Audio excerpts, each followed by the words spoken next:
Hello viewers, welcome to my legal eagle channel. हम भारतीय न्याय संहिता के जनरल एक्सेप्शन की सीरीज़ देख रहे हैं और उसमें आज हम देखने वाले हैं बीएनएस का section 31, communication made in a good faith. ये जो सेक्शन है, ये जैसे सर्जन होते हैं, डॉक्टर्स होते हैं, तो इस तरह के प्रोफेशन में जो लोग होते हैं, तो वो अगर कभी कभी क्या हो जाता है कि सामने वाले व्यक्ति को कुछ चीज़ें बताना बहुत ज़रूरी हो जाता है। ये जैसे कोई बीमार है तो उसको उसकी बीमारी के बारे में अगर किसी डॉक्टर ने, सर्जन ने बताया, तो यहाँ पे क्या हो गया कि सामने वाली व्यक्ति जिसको बताया गया है वो इन गुड फेथ बताया गया है, लेकिन उसका कॉन्सिक्वेंस क्या हो गया कि वो सामने वाले व्यक्ति ने वो जो बात उसने कही वो सुन के उसको बहुत टेंशन आ गया और उसमें सपोज उसको अटैक आ गया और उसमें वो मर गया। तो यहाँ पे जो है वो जो डॉक्टर या सर्जन है वो यहाँ पे लायबल माना नहीं जाएगा, क्योंकि यहाँ पे जो है वो सर्जन या वो डॉक्टर जो होता है वो जो है वो कम्युनिकेशन करता है पेशेंट के साथ इन अ गुड फेथ। उसका इंटेंशन यहाँ पे देखा जाता है, तो यहाँ पे इंटेंशन जो होता है वो सामने वाले को हार्म पहुँचाना नहीं होता है, हर्ट करना नहीं होता है या किसी की जान लेना नहीं होता है। तो यहाँ पे जो होता है इंटेंशन जो होता है वो होता है इन अ गुड फेथ। तो ये यहाँ का इम्पॉर्टेंट इंग्रेडिएंट है सेक्शन 31 का। इसको हम डिटेल में देखते हैं। No communication made in a good faith is an offence by reason of any harm to the person to whom it is made if it is made for the benefit of that person. इसका meaning क्या हो गया कि कोई भी व्यक्ति liable माना नहीं जाएगा या क्रिमिनली जो है वो लायबल माना नहीं जाएगा जब वो व्यक्ति सामने वाले व्यक्ति को उसके बेनिफिट के लिए, ठीक है, उसके अच्छे के लिए कोई बात बताता है और अगर सामने वाली व्यक्ति वो बात सुन के अगर उसकी उसमें जान चली जाती है, सपोज टेंशन आ गया, उसको हार्ट फेल हो गया, बात सुन के अटैक आ गया, जो भी है, तो सामने वाले की अगर जान चली गई तो यहाँ पे जो व्यक्ति है जो कम्युनिकेट करता है सामने वाले व्यक्ति को in a good faith for the benefit of that person, तो यहाँ पे जो व्यक्ति कम्युनिकेट करती है वो लायबल मानी नहीं जाएगी। यानी यहाँ पे ऐसा माना नहीं जाएगा कि भाई तुमने उसको ये चीज़ बताई इसलिए वो टेंशन लेके उसकी जान चली गई तो तुम इसके लिए लायबल हो, ऐसा माना नहीं जाएगा। और यहाँ पे जो है ये सेक्शन 31 जो है वो यहाँ पे प्रोटेक्ट करेगा। कब? जब वो communication in a good faith हो गई है। अभी गुड फेथ में होना इसका मतलब क्या है कि गुड फेथ का जो डिटेल में है वो डेफिनेशन जो है वो बीएनएस के सेक्शन 2 सब क्लॉज 11 में दिया गया है और वहाँ पे जो है गुड फेथ को निगेटिव फॉर्म में डिफाइन किया गया है। तो वहाँ पे क्या कहा है कि nothing is said to be done or believe in a good faith which is done or believe without due care and attention.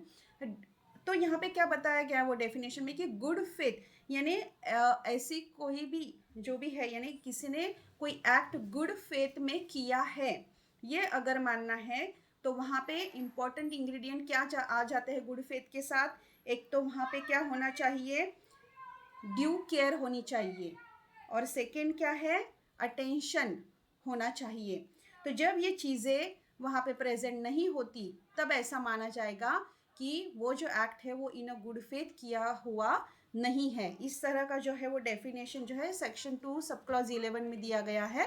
तो ये गुड फेथ से रिलेटेड है। तो यहाँ पे हम देख रहे हैं कि communication made in a good faith, तो गुड फेथ में क्या होना चाहिए, ड्यू केयर भी होना चाहिए, अटेंशन भी होना चाहिए, ठीक है।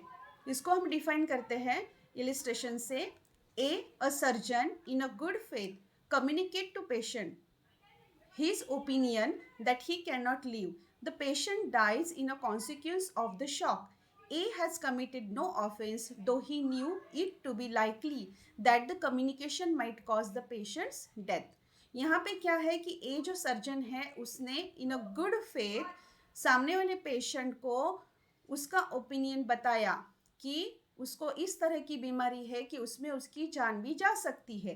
अभी यहाँ पे उसका जो सर्जन का इंटेंशन है वो क्या सामने वाले की जान लेना नहीं है, तो ये भी हो सकता है कि हाँ तुमको इस तरह की बीमारी है, तुम्हारी इसमें जान जा सकती है, तुम ये दवाइयाँ लेना ज़रूरी है, जो भी ट्रीटमेंट लेना ज़रूरी है, इस तरह का अच्छा इंटेंशन वो सर्जन का होगा।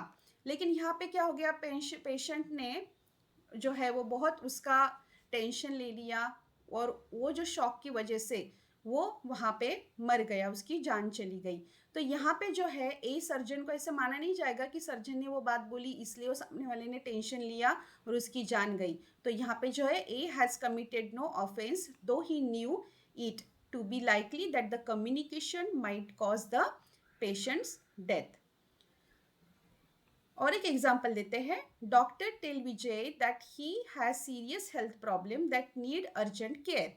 Vijay get heart attack due to this shocking news. Here the doctor told Vijay about his health in a good faith and for Vijay's benefit. Here the doctor has committed no offense.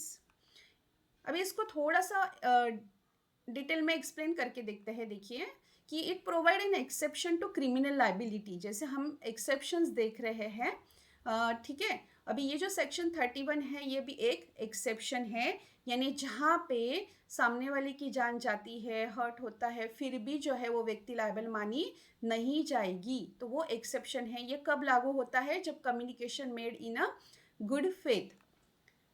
The central principle of this section is that no communication will be considered an offense if it is made with a good intention and it is for the benefit of the person receiving the communication.